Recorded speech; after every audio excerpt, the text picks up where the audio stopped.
Também quero dar boas-vindas, com muita alegria, aos nossos pastores, né? Meus pais, pastor Antônio, Domingos está aqui. A minha mamãe, pastora Conceição, está ali, ó, toda bonita, de jaleco vermelho, né? De casaco vermelho, né? Glória a Deus, obrigado, né? São conhecidos, talvez os mais novos, só que não conheço, né? São os nossos pastor-presidentes, fundadores dessa obra. Foi eles que começaram essa igreja há 18 anos atrás, né? E a gente chegou aqui, teve o privilégio de seguir trabalhando com vocês. Então nós queremos recebê-los com muita alegria, né? Passar a igreja ao comando dele a partir de agora, né? Vai ficar uns dias com a gente e ouvir a palavra de Deus também nesta manhã tão boa. Deus abençoe em nome de Jesus.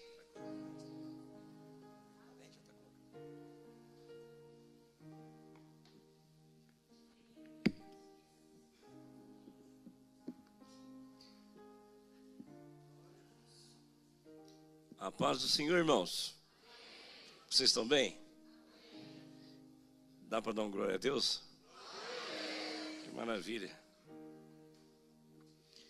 Eu estou muito feliz de poder participar desse culto de adoração a Deus nesta manhã, porque a gente tem o costume de falar à noite, né? Que a assembleana é igual vagalume, só trabalha à noite. Em vez de falar nessa manhã, falar à noite. Se falar alguma vez à noite aí, vocês vai nos desculpando. Agradeço a Deus pela oportunidade e ao mesmo tempo trago a saudação da igreja, a nossa igreja de Guarapuava, a todos vocês, e estou muito, muito feliz de poder revê-los e ao mesmo tempo conhecer outras pessoas que ainda não conheciam. Agradeço a Deus também pela oportunidade que Deus está nos dando de vermos o crescimento da obra por todos os lados. E quando nós recebemos a chamada da parte de Deus, até mesmo sem entender a princípio, nós tomamos uma decisão definitiva de vir à cidade de Atlanta para iniciar a igreja aqui. Isso já fazem 18 anos. E uma tomada de posição pela fé, pela crença. E graças a Deus que a obra iniciou aqui. Aqui fomos para a Europa e para outros países e também no Brasil. E cada dia que passa a gente está vendo que o trabalho está crescendo por todos os lados. Esse crescimento não é a nossa intelectualidade, não é a nossa capacidade pela experiência que temos, mas é a bênção que Deus proporcionou através das nossas vidas. Porque Ele falou conosco, nós acreditamos e colocamos em prática. E por isso Deus tem abençoado-nos em 3 continentes e, enfim, no Brasil também tem sido uma grande bênção. Nós estamos com dificuldade de arrumarmos obreiro para colocarmos em cada lugar. E, ao mesmo tempo, também acompanhar esse desenvolvimento. Portanto, eu agradeço a Deus por tudo isso. E, ao mesmo tempo, eu peço as orações dos irmãos em nosso favor. Porque uma pessoa com a minha idade, uma grande parte, já perderam a condição de ir e vir. E muita gente já não está conseguindo andar com a minha idade, né? Mas eu dou graças a Deus que tenho saúde para andar, Deus tem me guardado. E me lembro quando eu estive no estado de Minas Gerais, para fazer uma visita à igreja que está ali. E fui ver uma localidade que se pensava de comprar, e quando chegamos ali, que eu desci do carro, eu vi que uma senhora de idade média, de 25 a 30 anos, ela vinha descendo com 2 sacolas nas mãos. Eu não me importei muito, subi em cima do barranco, e os irmãos mostrando para mim o terreno, e de repente eu ouvi um grito atrás de mim: "Oh, oh, oh!" Eu olhei para trás, ela estava em pé com as 2 sacolas nas mãos. E eu perguntei, ela falou assim: é com o senhor. Eu falei: é comigo? É comigo, é com o senhor. Então ele disse assim: olha, Deus manda lhe dizer, está cuidando da sua saúde. No meio da rua, nunca vi a mulher na minha vida, Mas Deus é assim mesmo, Ele fala da forma como Ele quer, quando Ele quer e do jeito que Ele quer. Louvado seja o nome do Senhor.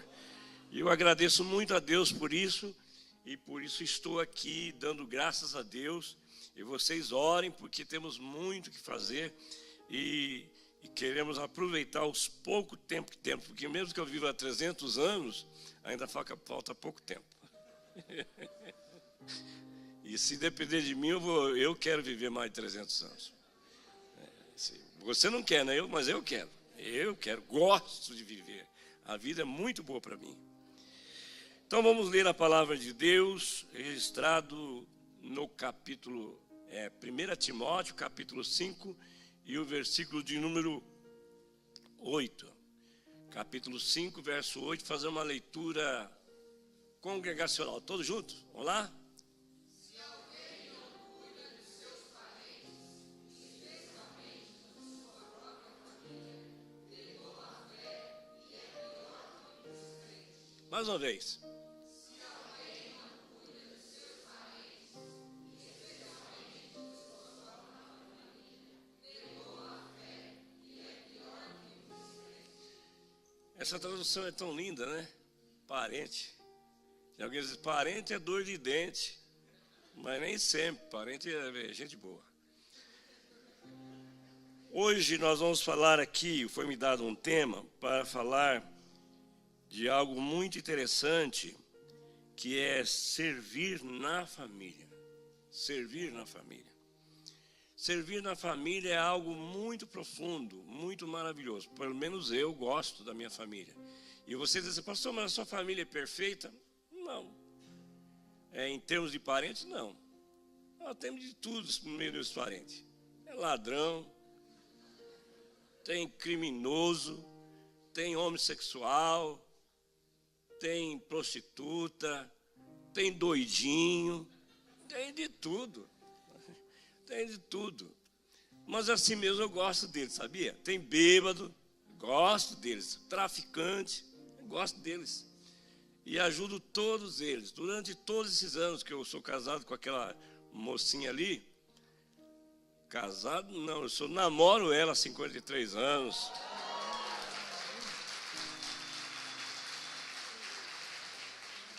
Eu namoro ela há 53 anos, graças a Deus que, tanto da parte da família dela como da minha família, nós temos um muito bom relacionamento. Nós somos ponto de referência, nós somos ponto de referência para as duas famílias. Todas as duas famílias, a grande maioria, sempre vem na nossa casa, nós ajudamos, colaboramos. Por quê? Eu casei com ela casou comigo, mas os parentes vêm no pacote. Ninguém escolhe sogro, escolhe sogra, ninguém escolhe cunhado, cunhada, ninguém escolhe nada disso. Quem escolhe isso aí vem no pacote. O casamento é isso, né? E servir a Deus na família. Isso é muito bom quando as pessoas podem fazer isso. Quando as pessoas têm essa possibilidade de fazer isso. E os textos que foi me dado como referência fala sobre amor, né? Devemos amar. E o amor é algo que não vem de nós mesmos.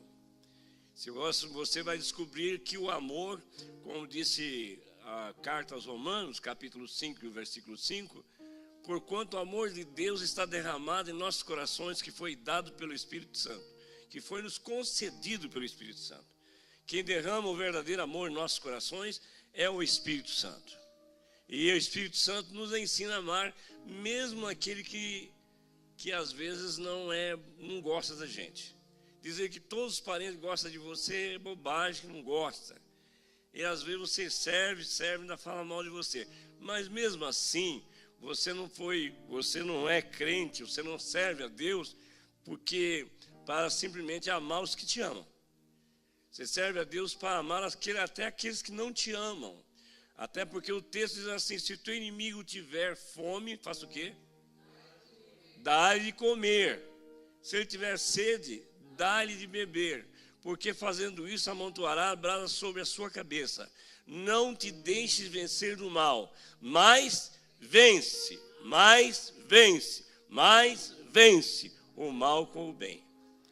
É complicado isso, porque nós gostamos de retribuir, né, aqueles que fazem alguma coisa em nosso favor, e de repente as coisas não são bem assim. E nós não vamos entrar em outros detalhes, porque senão eu perco meus 35 minutos que eu estou aqui. Então, servir na família. Primeiro nós perguntamos, o que é família? Família é uma instituição vinda da parte de Deus. O homem e a mulher não são um instrumento ou veio de origem de qualquer outra coisa, né? Como diz os cientistas por aí.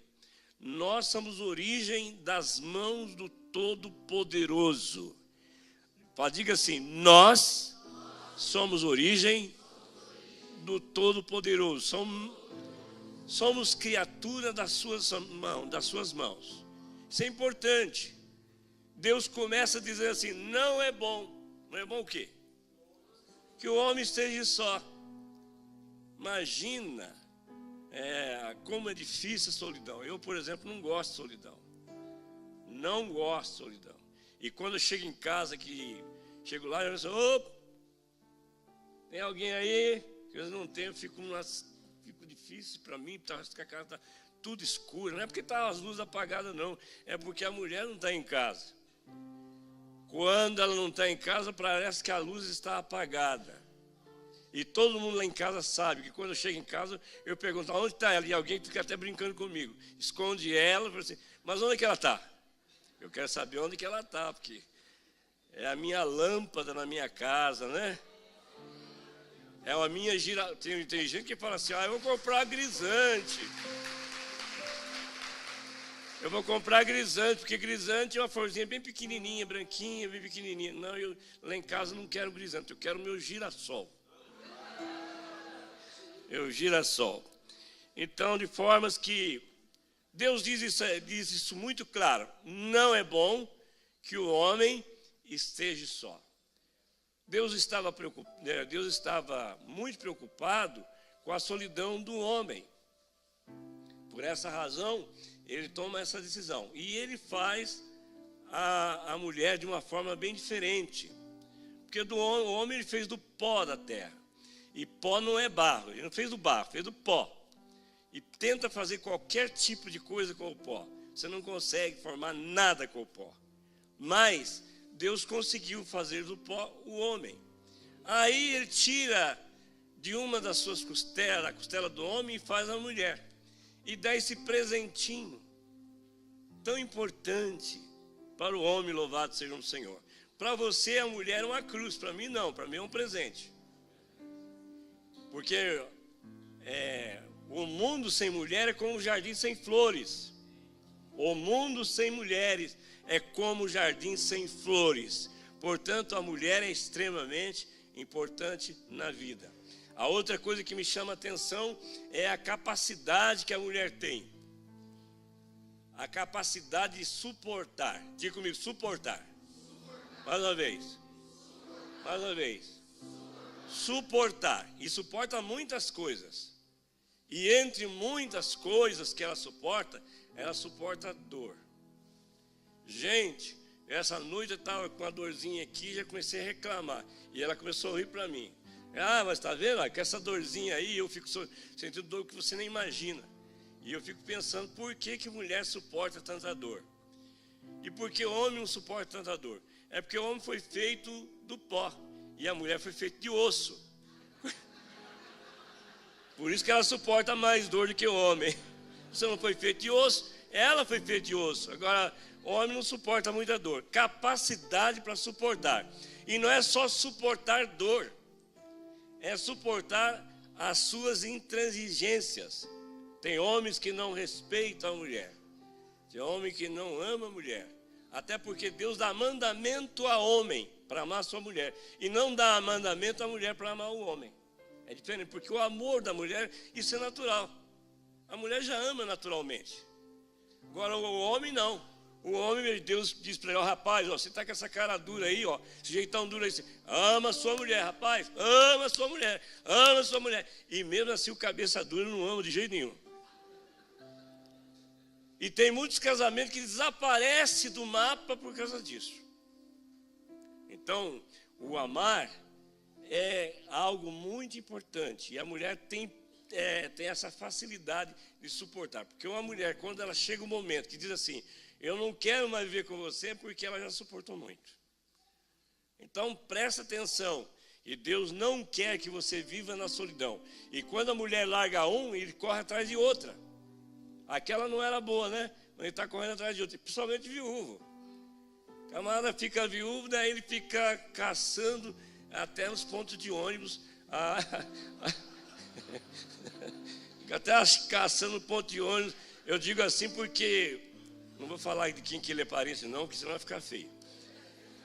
Porque o parente dela, o parente dessa pessoa está aqui, né? E eu não vou falar por causa da parente. Mas o camarada ficou viúvo e ele estava no ponto de ônibus e descia uma, ele olhava, e descia outra, ele olhava, e descia outra, até que ele achou uma e que ficou com ele até a morte, né? E isso é importante. Amar faz parte do contexto. Agora, é muito claro que, para isso, o amor não é como as pessoas às vezes imaginam. Fulano de tal está amando. Ele está amando. Na linguagem do mundo, o amar é fazer sexo. Nem sempre. Fazer sexo é amar. Porque se fazer sexo fosse amar, ninguém amava mais do que as prostitutas.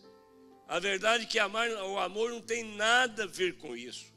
E é importante que cada pessoa preste atenção naquilo que vai fazer em relação a isso.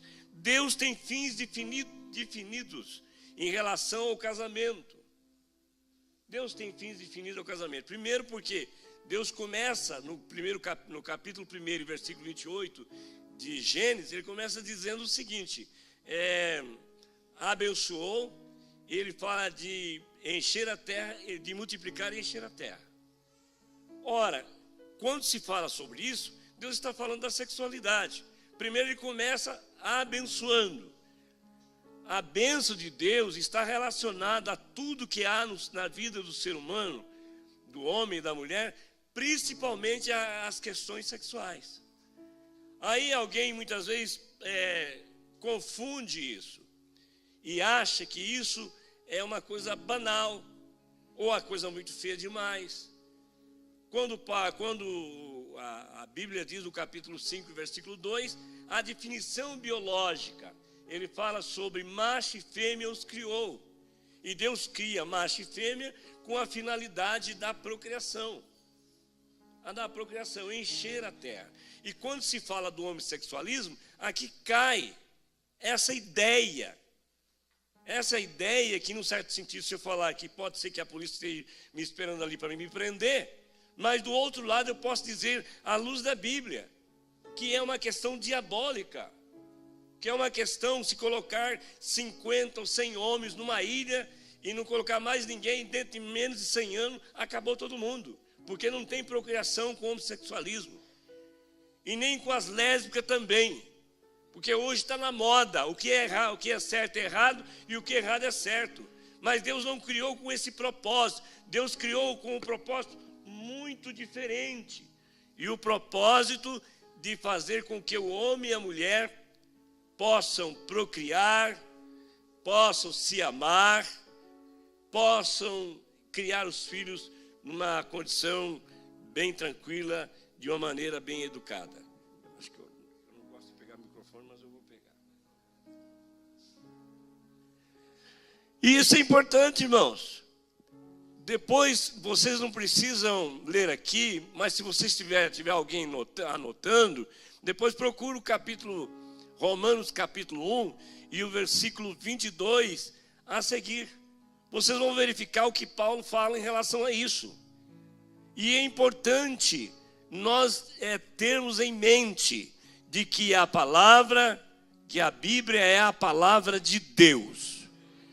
E Jesus disse ao diabo, Jesus não disse a outro não, ele disse ao diabo, de cara a cara, ele disse, nem só de pão viverá o homem, mas de toda a palavra que sai da boca de Deus. E quando veio o dilúvio, tanto no capítulo 9, versículo 1, como no versículo 7, nós encontramos Deus dizendo as mesmas coisas. De criar, de abençoar e encher a terra e multiplicar. Portanto, a importância disso é muito importante na vida da igreja. Eu aqui ouvi já várias vezes, depois que eu cheguei aqui, de quantas senhoras que estão grávidas e que vão ganhar neném. Eu fico feliz também da quantidade de crianças que tem aqui numa igreja bem nova. Uma igreja que está começando, porque uma igreja com 18 anos, ela está começando. E está começando bem, porque não está aqui uma igreja somente feita de velhos. Porque uma igreja feita de velhos, a tendência é acabar. Mas aqui tem desde a grávida até a pessoa mais velha possível. E isso é sinal que a igreja é uma igreja fértil e uma igreja abençoada. Louvado seja o nome do Senhor. Portanto, nós não temos que nos preocupar com isso. Até porque cada crente, como temos que servir a Deus na família, até cada crente que são recém-casados ou casados, deveria ter no mínimo 3 filhos. Mínimo 3 filhos. Não é um filho, mínimo 3 filhos. Mais uma vez, mínimo 3 filhos. A China começou a ter, o governo chinês baixou uma lei para ter 1 filho. Sabe o que aconteceu? As mulheres não queriam menina e queriam homem, então abortavam as meninas. E o que aconteceu? O país foi envelhecendo, aí tinha mais homem do que mulher. Aí o governo refez essa ideia de ter um casal, uma menina e um menino. Porque, como Portugal, por exemplo, nós estamos em Portugal. Em Portugal, o país envelheceu e está acabando. Porque não há procriação, não há crescimento familiar. E sabe, agora está dando abertura para brasileiros, estão dando abertura para 80 mil brasileiros por ano. Não contando outros países de língua portuguesa. Porque o país foi se acabando. E nós, como estamos, viemos para servir na igreja, principalmente as famílias, temos que preocupar por várias razões. E uma das razões que eu posso dizer é o seguinte, é o crescimento da igreja. Diga assim comigo, a igreja cresce em 2 sentidos. Primeiro sentido, evangelização. Diga comigo, evangelização. Mais forte. Mais forte. Evangelização. E o outro crescimento é o crescimento através da procriação. Quando você procria, quando a igreja procria, porque o mundo não tem o que dar para as crianças e a futura geração. Não tem.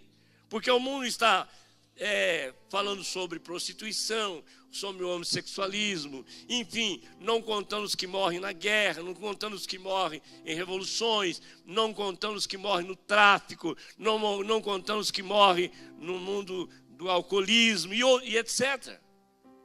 Nós, igreja, podemos servir a Deus de maneira extraordinária, servir através dos nossos descendentes. Quando uma família procria os seus filhos, ela tem condições de vir trazer os filhos para a igreja, que é o que você às vezes erra. Se você não traz seu filho na igreja, você está cometendo um grande erro. Por quê? Enquanto ele é criança, você tem toda a possibilidade de trazer ele para a igreja. E isso, a Bíblia fala sobre isso, não convidar a criança para vir à igreja, mas intimar a criança. Sabe o que é intimar? Intimar não é convidar. A Bíblia fala, intima a tua criança no caminho que deve andar. Intima. O Saulo que está aqui, que é bom pregador, que está aqui, ele foi intimado. Ele não ia para a igreja quando ele queria, não.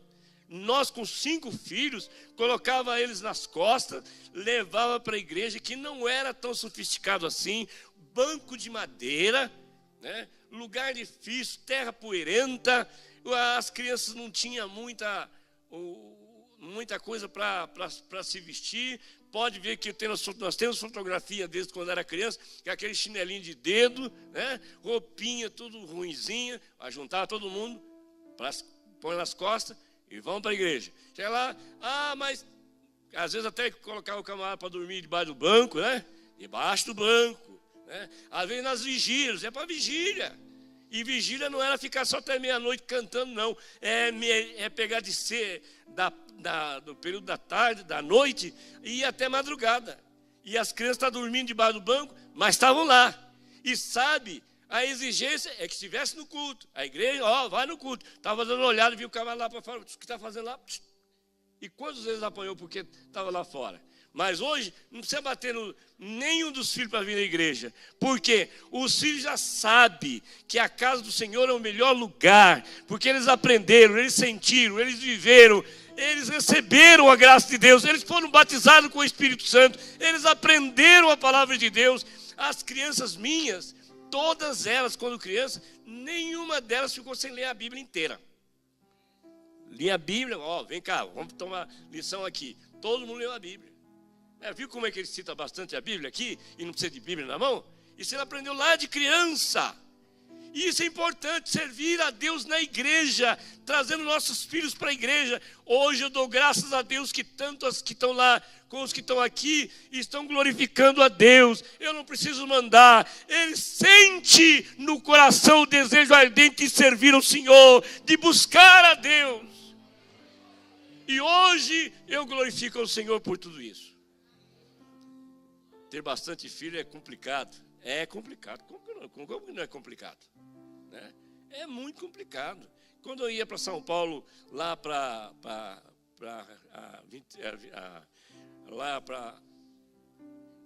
25 de março, né? Eu chegava lá. 25 de março. Quando eu ia lá para São Paulo para comprar calcinha para as crianças, eu não comprava de medo, eu comprava de grossa já de uma vez, 12 dúzias de calcinha de criança. Porque tinha 4 filhas. Não comprava uma, não, já comprava de um punhado. Deu trabalho? Deu, mas como deu, né? Deu trabalho que só vendo. E aí a nossa situação não era tão boa assim, não. Um dia chegou, eu estava recebendo os visitantes na casa, e com aquela alegria toda, ver os pastores e pôr logo um vaso de quissuco, que ninguém sabe o que é quissuco hoje, né? Quissuco assim, daí a pouco comprou com aqueles pãozinhos de pão francês, colocou ali, e aí comprei, porque o visitante estava em casa, comprei uma latinha de 250 gramas de aviação, né? A manteiga ali e tal, aí os visitantes estavam ali, os pastores todos ali, aí o senhor chegou com o caderninho debaixo do braço, calça curta, todo suado.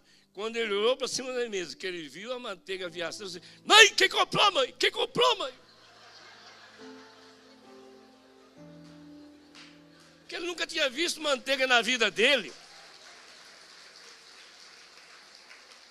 Ele nunca tinha visto manteiga na vida dele. Então, gente, foi difícil? Foi.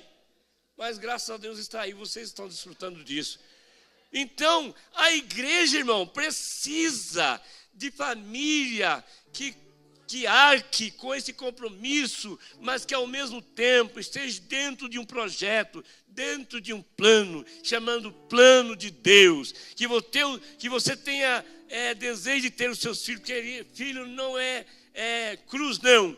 Filho é herança do Senhor. Filho é bênção que Deus proporciona à nossa vida. E se eu não tivesse 5 filhos, hoje eu estava ralado. Como é que eu vinha para os Estados Unidos e ia parar onde? Né? Quem é que me ia parar? Quem é que vai andar? Olha, está meu netão lá, vai me dirige o carro para cá, para lá. Se eu não tivesse filho, não ia ter neto. Né? Como eu tenho filho, eu tenho neto. E o netão dirigindo aqui, eu vou e tal, e me agrada, e pega na minha mão e atravessa para o outro lado, e me agrada, e faz de tudo por mim, vem me beija, e tudo mais. Irmão, família é bênção de Deus. Aleluia!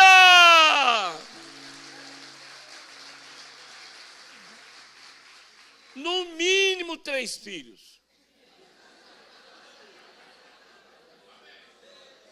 Porque pelo menos você vai ter 3 opções. Se uma opção é errar, você errar numa opção, ainda tem duas. Se você errar em duas, você tem pelo menos uma. E quem tem um não tem nada. E quem tem dois, sei lá, está complicado, no mínimo 3. E se você tiver a oportunidade de estar embalando um menino hoje, com um sacrifício, com luta, lutando para conseguir hoje, mas amanhã quando você estiver velho, cego, surdo, banguelo, careca, né? Eu não vou colocar aqui uma perucazinha não, porque não dá mais, né? Até que ficaria charmoso jogar cabelo do lado aí, né?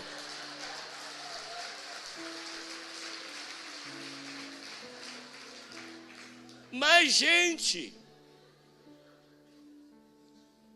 são opções grandiosas, maravilhosas, extraordinárias. Imagina, você pode estar embalando hoje uma criança, você hoje pode ter muito sacrifício, mas quem sabe amanhã você pode estar embalando o presidente da República. Quem sabe amanhã você pode estar embalando o juiz de direito. Amanhã você pode estar embalando o governador do estado. Amanhã você pode estar embalando o homem ou a mulher mais importante. Você dizer, aquela ali é meu filho, louvado seja o Senhor. Se Joquebede tivesse medo de ter um Moisés e mesmo assim escondendo, talvez ela tivesse uma dificuldade enorme e não tinha nascido o maior legislador de Israel, louvado seja o Senhor. Portanto, irmãs e irmãos que são casados, você não casou só para ter prazer em sexo, porque o ser humano é diferente dos animais. Animais têm sexo por causa da procriação. Quando passa o momento fértil da fêmea, o macho não tem mais sentimento de ter procriação ou ter sexo com a fêmea. Homem ou ser humano, ele pode ter sexo por 2 razões, uma por prazer e a outra por procriação. Mas tem gente que fica mais por prazer do que procriação. E outros pervertem até essa questão.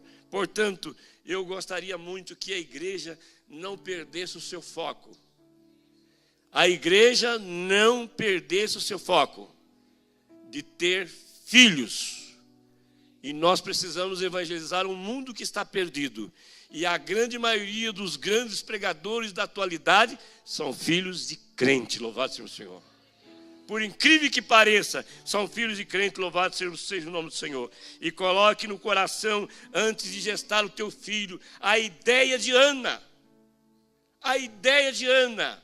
Quando Ana chegou lá no templo, o Eli olhou para ela, mulher, agora ainda é cedo ainda, você já está bêbada? Eu não, eu estou aqui derramando a minha alma perante o Senhor. Por que ela estava derramando a sua alma perante o Senhor? Porque ela queria ter um filho. E sabe o que aconteceu? Deus deu Samuel, um dos maiores profetas do Velho Testamento, louvado seja o Senhor. Portanto, eu sei que a igreja de Atlanta vai produzir os melhores homens desse país e do mundo, louvado seja o Senhor. Se eu ficar só nisso, eu vou ficar falando só em procriação. Mas nós gostaríamos de colocar a ideia, coloca ali, por exemplo, Hebreus 11 e 6. Vamos pensar um pouquinho diferente. Diz o texto, 1, 2, 3.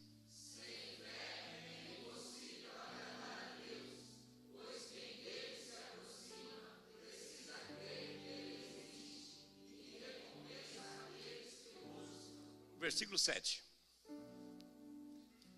O versículo 7.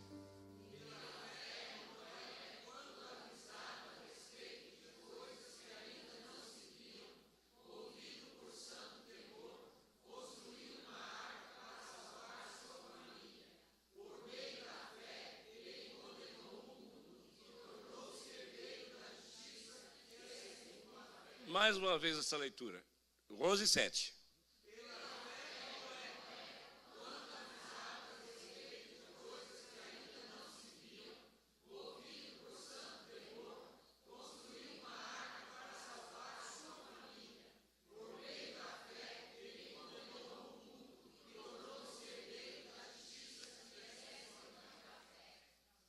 Amém. Pode dar um amém? Amém. Mais uma vez, amém. Pela fé. Diga comigo, pela fé. Mais uma vez, pela fé. Mais uma vez, pela fé. Mais uma vez, pela fé. Mais uma vez, pela fé. Mais uma vez, pela fé. Ah, vocês vão voltar cheio de fé daqui. Pela graça sois salvos por meio da fé. Isso não vem de vós, é o quê? Dom de Deus. Fé é uma ferramenta que Deus dá para aqueles que creem que Deus existe. Fé é uma ferramenta. Então acredite muito nisso. Todos os obreiros que vão trabalhar comigo, lá em Guarapuava principalmente, eu digo assim, eu vou lá e chamo ele, a mulher o homem e a mulher. Porque geralmente acontece o seguinte, quando chega na hora do aperto, o cara pula fora e começa a dizer para a mulher que não foi assim. Que falta de ser homem, né? O camarada errou, não acertou, e agora depois. Então por isso eu chamo homem e mulher. Uma das coisas importantes, fé. Eu não quero ninguém para trabalhar comigo em obra missionária ou na igreja, um indivíduo que não tem fé. Eu não quero. Porque o indivíduo que não tem fé é um tropeço. É um atrapalho. Porque o camarada, além de não fazer, ainda fica criando questões sérias. Às vezes, em vez da obra crescer, a obra zera. Então, todo mundo que vai trabalhar comigo, primeira coisa, eu faço com que ele passe a ter consciência da fé. Ele diz, ó, patrão não é o pastor Antônio Domingo. Pastor, o patrão teu não é o MSBN, o teu patrão não é o MSBN. O teu patrão é Deus. Você acredita nele? Acredito. Ah, acredita mesmo? Acredito. E de repente não acredita nada. Porque o camarada que tem fé, ele sabe que o patrão é Deus. Se as coisas apertou, ele não tem para quem apelar, ele tem para apelar para Deus. E como Deus é o Senhor da nossa vida, Ele é um Deus grande, Ele é um Deus que enche os céus e a terra, Ele é um Deus que sabe, é onisciente, onipresente, onipotente, Ele é um Deus que supre necessidade. Diga comigo, Deus supre necessidade. Deus supre necessidade. Mais uma vez. Agora diga diferente, eu creio. Mas se você não crê, não fale. Só fale quem crê. Eu creio que Deus suprirá todas as minhas necessidades. Eu creio que Deus suprirá as minhas necessidades. Se você acredita que Deus suprirá as tuas necessidades, então dá uma glória a Deus. Aleluia! Esse Deus que eu estou pregando é o Deus que eu sirvo há todos esses anos. E olha que eu não estou servindo a Deus agora, não. Agora que eu consigo viajar de avião, agora que eu consigo ter uma vidinha melhor, agora que eu consigo ter um terninho igual a esse. Vocês nem imaginam o primeiro terno que eu comprei para o casamento, de tanto lavar ele era azul, de tanto lavar ele ficou branco. Era muito pobrezinho, dormindo em tarimba, gente. Que nem maioria, o que é isso? Pesquisa no Google para ver se você acha. Nem o Google vai te dizer o que é tarimba. Nem o Google vai dizer o que é tarimba. Viu? Tarimba, colchão de palha de milho. Ou o dia que eu troquei um par de aliança com meu cunhado, com uma prateleira azul de madeira serrada, né? Que eu não esqueço nunca da cor daquela prateleira, azul, e uma cama de arame, e um colchão de palha de milho, e quando sobrava um sabugo, imagina que tortura que era a noite inteira em cima do sabugo. Mas é horrível. Então, eu acreditei em Deus lá atrás, e não é andando 1 quilômetro a pé não, 80 quilômetros a pé. 20 quilômetros eu fazia com eles nas costas. 20 quilômetros fazia com o Saulo e a Miriam nas costas. Viu? Não é 10 quilômetros, é 20 quilômetros, 80 quilômetros a pé. Isso não era um dia, era diária. 40 quilômetros, 20 quilômetros, 30 quilômetros, não tinha carro. Ah, hoje eu tenho avião, pastor, mas olha, o pastor todo domingo, olha que maravilha, que bênção. Sim, irmão, é grande bênção hoje, porque a Bíblia diz que o que é fiel sobre o pouco, sobre muito eu vou te colocar. Essa distância que é o problema, essa caminhada que é o problema, entre o pouco e o muito. Eu não sei quanto tempo você vai levar entre o pouco e o muito. Hoje você vê o Saulo aí andando de carro bonito aí, mas pastor aí, você não sabe da vida nossa. Você não sabe da vida nossa. Então, irmãos, vale a pena fé, crença em Deus, porque naquela época não tinha salário, era coisa difícil, e eu não vou contar a história em detalhe, porque os meus minutos só tem 4 minutos. Gente, o problema não é o tempo, o problema não é a época, o problema não é o lugar, o problema é você ter fé em Deus. O primeiro qualificativo de um crente, ter fé em Deus. E a Bíblia diz que sem fé é impossível agradar, porque aquele que se aproxima de Deus deve crer que Ele existe, e Ele é recompensador daqueles que o buscam. Ele é recompensador. Eu digo que é porque eu tenho experiência própria. Ele recompensa, irmão, e recompensa coisa que você nunca imaginou, você nunca pensou, você nunca sonhou. Eu já vi aqui, um dia o pastor Saulo pregando do ouvido, coisa que o ouvido não ouviu, que o pensamento não veio no pensamento, enfim, que o olho não viu, foi o que Deus preparou para aqueles que o temem. Isto é uma verdade, é verdade, é verdade, isto é verdade. Se você acreditar, Deus vai mudar o curso da tua vida. Você vai ter muitos problemas que você pensa, eu não tenho como fazer isso, eu não tenho como resolver isso, eu não tenho saída, mas Deus sempre tem saída, Ele tem resposta, Ele tem a bênção para te oferecer. Louvado seja o nome do Senhor. E Noé começa assim, pela fé. Pela fé, porque se não tivesse fé, ele não tinha comunhão com Deus. Diga comigo, comunhão com Deus. Mais uma vez. Comunhão com Deus, irmãos. Você já pensou o que é ter comunhão com Deus? Eu não vou ler os textos aqui, mas tanto os Salmos como o livro de Amós, ele fala que Deus revela o seu segredo àqueles que o temem.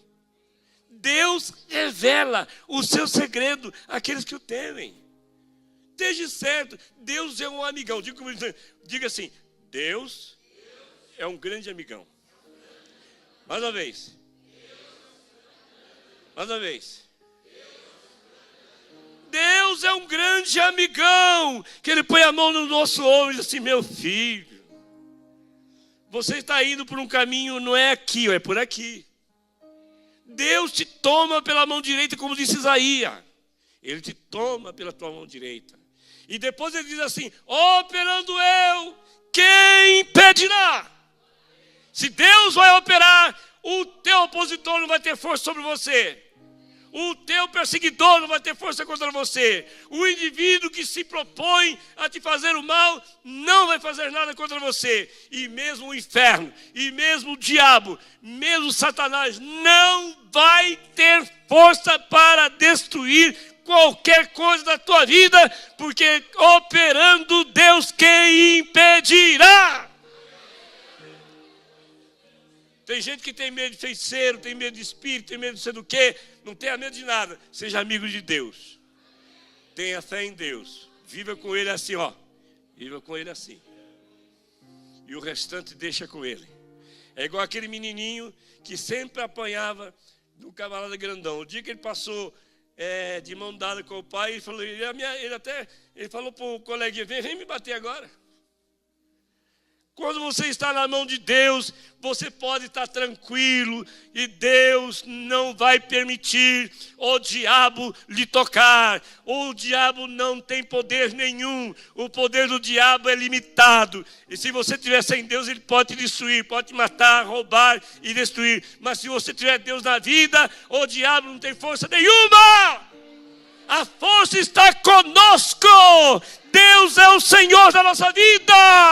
Ele é o Senhor da nossa vida. E quantas coisas que aconteceram na minha vida esses tempos atrás, há mais de 20 anos atrás. O camarada se propôs de criar casa comigo. E criou muito, você não imagina a fúria do meu opositor, do meu inimigo. A fúria do meu inimigo foi tão grande que queria fazer de tudo para me destruir. E lutou. Quando eu vi que a coisa estava muito feia mesmo, ele disse assim, olha, a partir de hoje, eu não vou mais fazer força contra esse camarada. A partir de hoje, eu vou entregar nas mãos do meu amigão, Deus. Entregar nas mãos de Deus. Aí levantou o ministério e disse o seguinte, pastor, se o senhor quer, nós podemos fazer alguma coisa contra essa pessoa que está querendo destruir. Falei, não põe a mão. Se vocês querem me ajudar, não põe a mão. Porque isso eu entreguei nas mãos de Deus. Não demorou muito tempo, o inimigo desfacelou. Tudo que o inimigo queria fazer comigo, ele sofreu o dano muitas vezes mais. Sabe por quê, irmão? O Deus que eu sirvo, o Deus que nós servimos, é muito maior do que o poder dos nossos opositores, do que o poder dos nossos inimigos, do que o poder do diabo, do que o poder dos demônios. Demônio e diabo não tem poder nenhum quando você está nas mãos do Todo-Poderoso. Zerou.